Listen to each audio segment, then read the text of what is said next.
By now, I've explained that LAFC uses a 4-3-3 and a couple of the strategies that come with it. Let's start with the attacking shape. To identify how it operated, we have to break the field into smaller parts first. When playing from a deeper position, LAFC's 4-3-3 was a bit more standard. The fullback stayed wide, and it looked like this. The basic idea is to spread the field, like in this clip. But once LAFC advanced to the midfield, watch as Tristan Blackman now tucks infield.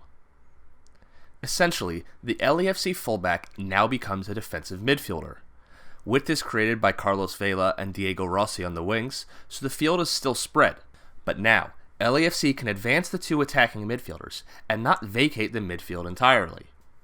The two center defenders hang back, the fullbacks advance to the line of the defensive mid, Edward Atuesta, and it becomes a 2-3-5 or a 2-3-2-3. This isn't a set-in-stone case, however. The fullback's shape depended more often on the positioning of the wingers ahead of them.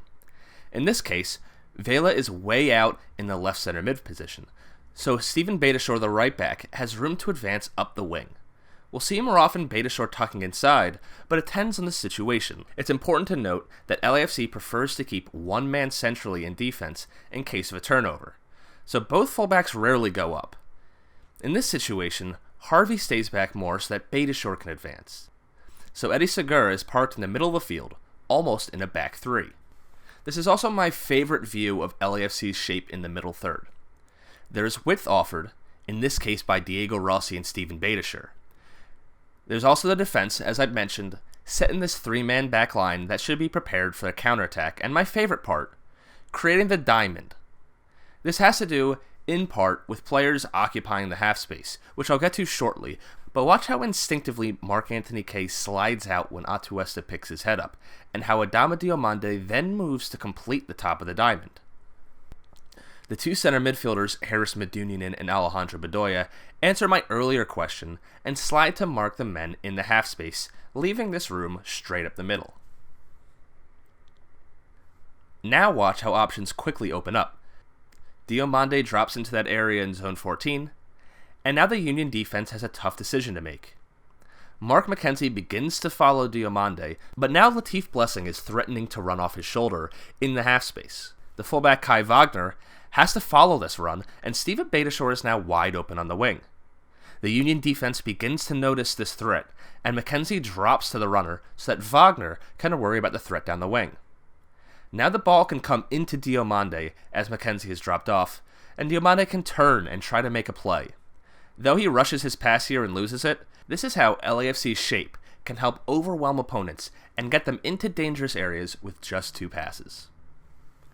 Notice here how creating diamonds, with the ball carrier at the bottom, allows LAFC to occupy both half spaces. This diamond shape, with the ball at the bottom, an option at the top, and both sides, is crucial to the way LAFC plays. It gives the ball carrier three positive options at all times, and is generally difficult to defend against all three. Throughout this video, we'll see this shape continue to pop up as being vital to LAFC's game plan on both sides of the ball. In the final third, shape becomes a little bit less important as there's a bigger reliance on freedom. The most important positioning comes from those who are protecting from a counterattack. The two center backs, when before were more split, now stay very tight in the middle of the field. Atuesta, or another midfielder sitting back for him, plays right in front of the two defenders, and one of the fullbacks tucks more infield to become the second defensive midfielder. I'll focus more on the positioning of the attacking players later when I get to attacking patterns of play.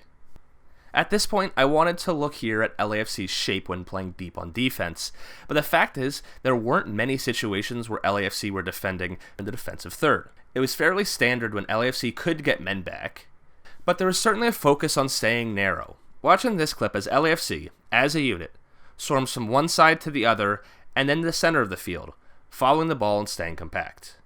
Most of LAFC's defending actually came from the front, in the form of a press.